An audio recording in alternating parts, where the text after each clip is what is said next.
Does anybody know, they probably don't teach this anymore, does anybody know the 7 deadly sins? Does anybody remember them? Not many. I will remind you. The 7 deadly sins are pride, envy, wrath, sloth, greed, gluttony, and lust. Have you ever heard a more concise description of leftism than that? That could be the Wikipedia entry. What is leftism? Pride, envy, wrath, sloth, greed, gluttony, and lust. There it is. Leftism is envy. Winston Churchill described socialism as the philosophy of failure, the creed of ignorance, and the gospel of envy. Leftism is all envy, and they pretend that it's kindness. It's an amazing trick that they pulled. The left actually tries to convince us that when you keep your own money, that's awful, that's terrible. But when you covet and steal somebody else's money, that's kindness. New York's Bolshevik mayor Bill de Blasio, who is currently polling slightly below 0% in the 2020 Democratic primary, he launched his presidential campaign. His video announcement, the first sentence he said, "There's plenty of money in this country. It's just in the wrong hands." In whose hands exactly should my money be, Bill? Where? It's on his hands, of course. He thinks that my money and your money and everybody's money belongs in his hands, with him at the helm of government to spend however he sees fit. A lot of people confuse envy and greed. They think it's the same thing, but they're different. Because envy doesn't make you want something for its own sake. It makes you want something simply so that somebody else doesn't have it. It's a totally negative vice. The rich already pay almost all of the taxes in this country. In 2016, the top 3% of U.S. taxpayers paid the majority of taxes, 3%. The top 1% of income earners paid more than the bottom 90% combined. When you see a rich person, say thank you. That's a nice thing. They pay for the whole government. The top 50% paid 97% of total income, individual income taxes. How much more do we want them to pay? 97% is pretty good. Do we want 98%? Do we want 98.2%? Well, then we will have social justice? No, the left doesn't care where the money goes. The left doesn't care the effect of those taxes. They just want to make sure that the rich don't get to keep it. How about wrath? Last October, Hillary Clinton said that Democrats should stop being civil with Republicans. They can't be civil with Republicans, she said, because the Republicans oppose all of the policies that they want to affect, and you can't be civil with those people. Of course, that's completely backwards. The only purpose of civility is to deal with people that you disagree with. You don't need to be civil to your best friend, your friends. You agree on everything. You're just nice together. You only have civility so that we in self-government can get along and run our country together. It's a similar thing, a similar error that the left makes with free speech.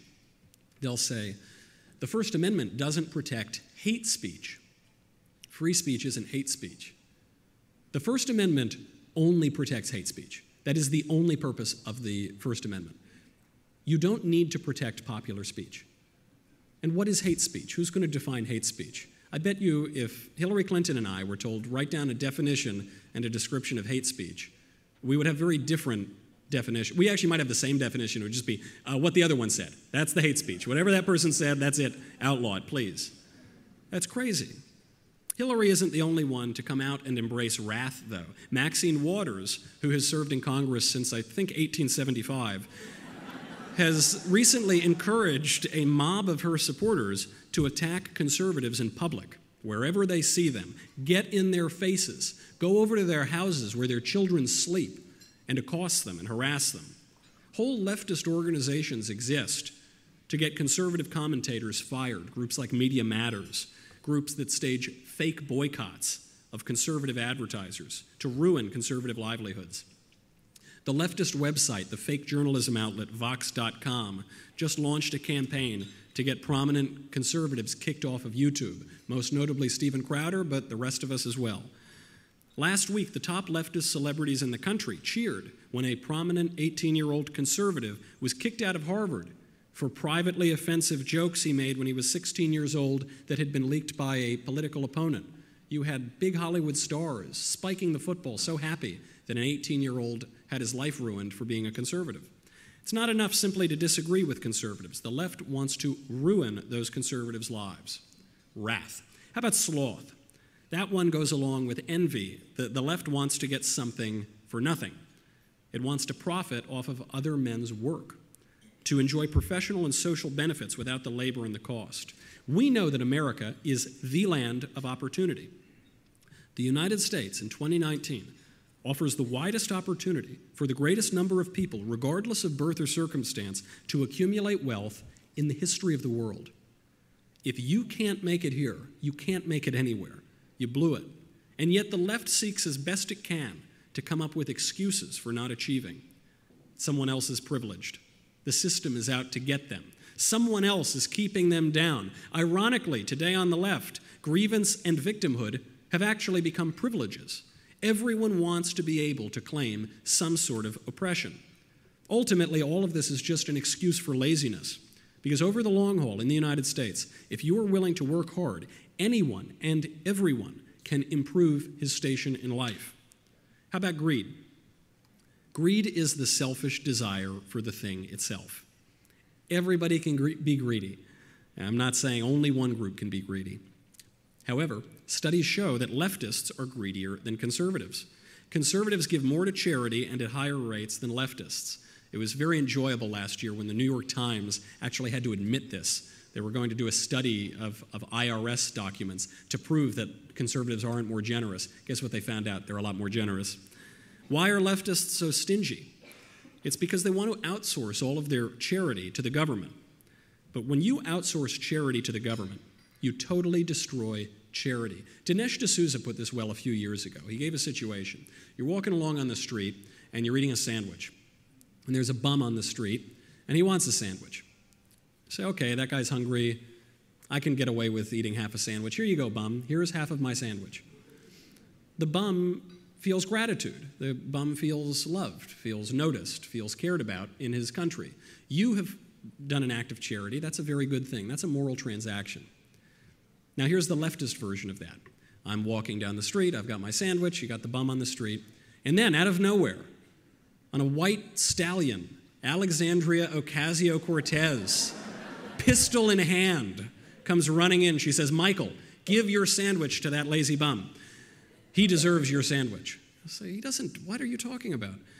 So then I have to. She's got the gun pointed at my head. I have to give the sandwich to the bum. The bum doesn't feel grateful to me for my act of charity. The bum feels entitled to my sandwich. I haven't performed an act of charity. I actually resent that I had to give the bum the sandwich. And all Alexandria Ocasio-Cortez has done is robbed me at gunpoint. That is not a moral transaction.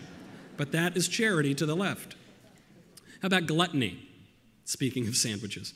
The left has a rapacious appetite, not always for food, but for property and liberty. The left devours rights and institutions, and as it does that, the size and scope of the government expands like a national waistline. Now, the opposite of gluttony is the virtue of temperance, which conservatives keep at the front of our minds when we think about the government. Conservatives aren't anarchists. We don't think there should be no government. Our rights and our liberties depend on the government. They depend on the institutions established by the Constitution. They depend on the rule of law to preserve markets and property rights. They depend on courts of justice to defend our lives. They depend on the military and on our police forces to keep us safe. We just understand that government is a blunt, inefficient instrument that always wants to grow and never wants to shrink. We wield the instrument of government with caution, prudence, and temperance. We seek organic, gradual change in society, evolution, not revolution. We know that there's no such thing as a free lunch, except today when Wendy very nicely bought us all a lunch. But even that is an act of charity. It doesn't come from nowhere. It doesn't come for free. Everything has a cost, and eventually the bill will come due. And then there's lust, and we end up right back at sex, right back where we started. The left wields lust and sex as a political tool because it knows that sex sells. Lust is incredibly powerful. Pop culture likes to pretend that the left embraces the sexual revolution, that the left is sex positive, as they call it. Who is not sex positive, by the way? Every human being that's ever lived is sex positive, except for the asexuals who drink out of the Bud Light cup or something. But virtually everybody is sex positive. The pop culture wants to pretend that it's only the left because the left is cooler or hipper than conservatives who are prudish old fuddy-duddies. In reality, the left uses sex as a weapon. Porn, the hookup culture, subsidized birth control, abortion on demand, all of these aspects of the sexual revolution combine to take us away from our senses, to enslave us to our appetites, to keep us focused on our most primal desires, while just coincidentally, the activists on the left reshape our politics and our culture. Conservatives tend to favor chastity, at least in theory, but not because we underestimate sex.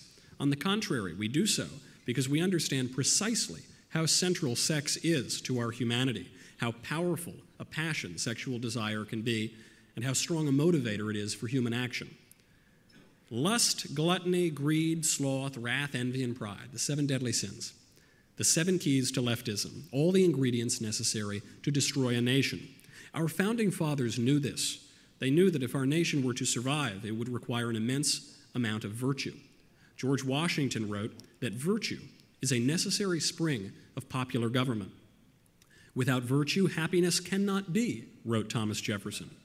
At the outset of the Constitutional Convention in 1787, Benjamin Franklin wrote, "Only a virtuous people are capable of freedom. As nations become more corrupt and vicious, they have more need of masters." And we're seeing that. Maybe that's the plan all along. This Pride Month, then, let us choose a politics of virtue: chastity, temperance, charity, diligence, patience, kindness, and humility. Those virtues don't strut around in parades, but they are the only way to make a nation that would do our founders proud. Thank you very much.